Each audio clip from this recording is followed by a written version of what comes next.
Hello students, welcome to my channel. இப்போ என்ன பார்க்கணும் 11th accountancyல chapter 9ல exercise sum number 11 பார்க்குறோம். ஃபர்ஸ்ட் அவங்க வந்து journal entries அவங்க வந்து கொடுத்துருக்காங்க. இதை வந்து ரெக்டிஃபை பண்ண சொல்லியிருக்காங்க. இப்போ ஃபர்ஸ்ட் என்ட்ரி பாருங்கள், Kumaran account data to cash account கொடுத்துருக்காங்க. ஆனால் இவங்க நரேஷன் என்ன கொடுத்துருக்காங்கன்னா சேலரி பே டு குமரனுக்கு வந்து சேலரி தான் பே பண்ணியிருக்காங்க. அப்போது இதோட கரெக்டான என்ட்ரி என்ன வரும்? சேலரி அக்கௌண்ட் டேட்டா டு கேஷ்னு வரும். ஆனால் அவங்க ராங்காக குமரன் அக்கௌண்ட் டேட்டா டு கேஷ்னு என்ட்ரு பண்ணிட்டாங்க.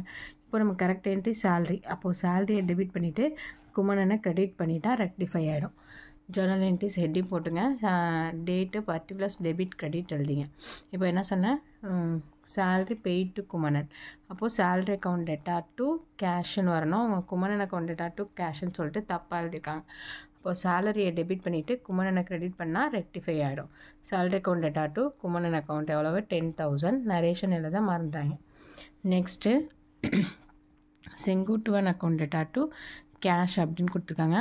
ஆனால் ப்ராக்கெட்டில் நரேஷன் என்ன கொடுத்துருக்காங்க, ரெண்ட் பே டு செங்குட்டுவனுக்கு ரெண்ட் வந்து பே பண்ணியிருக்காங்க. இப்போ இது கரெக்டான என்ட்ரி என்னென்னா rent account data to cash அப்படின்னு வரணும்.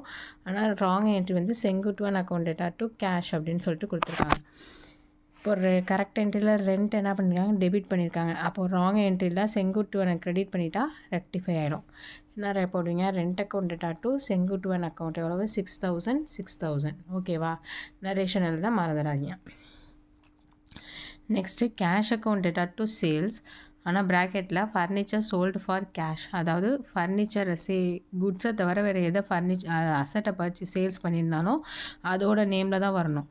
ஓகேவா? இப்போ கரெக்டான என்ட்ரி என்ன வரணும் அப்படின்னு பார்த்தீங்கன்னா cash account data to furniture தான் வரணும். அவங்க கேஷ் அக்கௌண்ட் டேட்டா டு சேல்ஸ்ன்னு போட்டிருக்காங்க.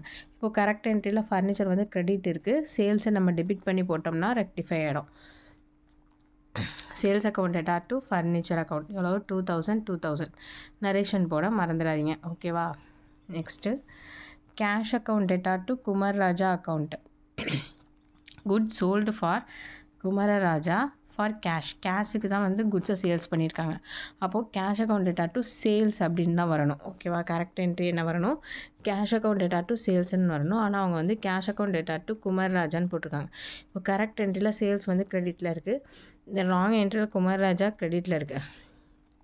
அப்போ குமரராஜாவை டெபிட் பண்ணிங்கன்னா சம் வந்து ரெக்டிஃபை ஆகிடும். Kumararaja account data to sales account 10,000 போட்டு narration எழுதிடுங்க.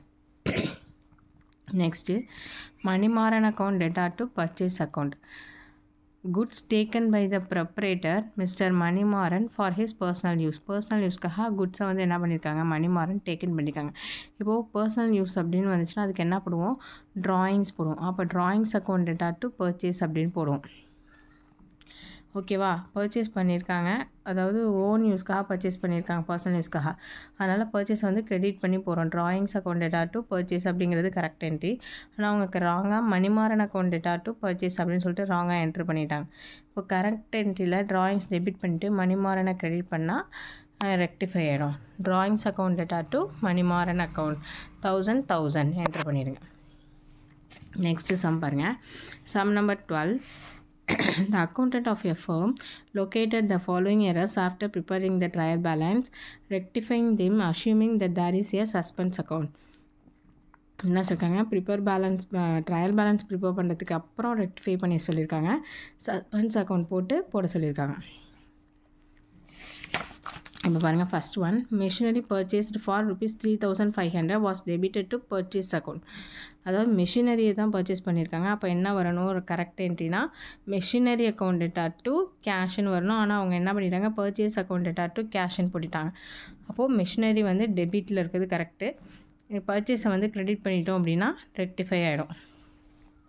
Some number 12 journal entry heading போட்டுங்க, date particular L F debit credit. Machinery account data to purchase account எவ்வளோ 3,500. இப்போ ப்ராக்கெட்டில் நரேஷன் எழுதுங்க. ஓகேவா? நெக்ஸ்ட்டு 1,800 பே டு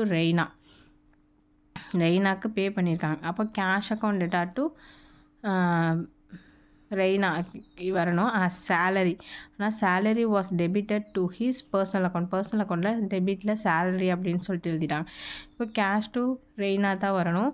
இப்போ இப்போ ரெய்னாவை வந்து கிரெடிட் தான் பண்ணணும். அப்போ ரெய்னா கிரெடிட்டில் இருப்பாங்க. சேலரின்னு தப்பாக என்ட்ரு பண்ண டெபிட் பண்ணிடுறோம் சேலரியை. அப்போ salary account data to Raina account 1800 ப்ராக்கெட்டில் நரேஷனை நோட் பண்ணிடுங்க. நெக்ஸ்ட்டு இன்ட்ரெஸ்ட் ரிசீவ் பண்ணியிருக்கோம். அப்போ இது எங்கே வரணும்? கிரெடிட்டில் தான் வரணும். கேஷ் டு இன்ட்ரெஸ்ட் ரிசீவ்டு அப்படி தான் ஜேர்னல் என்ட்ரி போடுவோம். ஆனால் அவங்க கிரெடிட் எங்கே என்ன பண்ணியிருக்காங்க? கமிஷன் சொல்லிட்டு தப்பாக பண்ணிட்டாங்க. கேஷ் டு இன்ட்ரெஸ்ட் ரிசீவ் வரணும், அவங்க கேஷ் டு கமிஷன் பண்ணிட்டாங்க. அப்போ இன்ட்ரெஸ்ட் ரிசீவ்டு வந்து கரெக்டாக கிரெடிட்டில் இருக்கும். அந்த கமிஷனை டெபிட் போட்டோன்னா ரெக்டிஃபை ஆகிடும். அப்போ commission account data to interest received account 200 narration எழுதிடுங்க. ஓகேவா? Next goods worth 1800 purchased from Amudhanila on credit was not recorded in the books of account. அதாவது அக்கௌண்ட்லேயே வந்து ரெக்கார்ட் பண்ணாமல் விட்டுட்டாங்க. அப்போ இதோட ஒரிஜினல் என்ட்ரி என்னன்னு பார்த்தீங்கன்னா purchase account data to Amudhanila account, ஏன்னா கிரெடிட்டுக்கு தான் பண்ணியிருக்காங்க. அது அப்படியே எழுதிட வேண்டாம். Purchase account data to Amudhanila account 1800 ப்ராக்கெட்டில் நரேஷன் போட்டுரும். Next some used furniture sold for rupees 350 was credited to sales account. அப்போ கேஷ் டு சேல்ஸ் அப்படின்னு எழுதுறதுக்கு பதில் கேஷ் டு ஃபர்னிச்சர் அப்படின்னு எழுதுறதுக்கு பதில் கேஷ் டு சேல்ஸ் அப்படின்னு எழுதிட்டாங்க. இப்போ ஃபர்னிச்சர் அப்படிங்கிறது கிரெடிட்டில் இருக்குது, அது கரெக்டான என்ட்ரி. இப்போ சேல்ஸுங்கிறது தப்பான, சேல்ஸை டெபிட் போட்டுட்டோம் அப்படின்னா நம்ம ரெக்டிஃபை பண்ணிடலாம். அப்போ sales account data to furniture account 350 இப்போ நரேஷன் எழுதி க்ளோஸ் பண்ணிடுங்க. ஓகேவா? சம் புரியும்னு நினைக்கிறேன். புரியலன்னா கமெண்ட் செக்ஷனில் கமெண்ட் பண்ணுங்கள். தேங்க்ஸ் ஃபார் வாட்சிங்.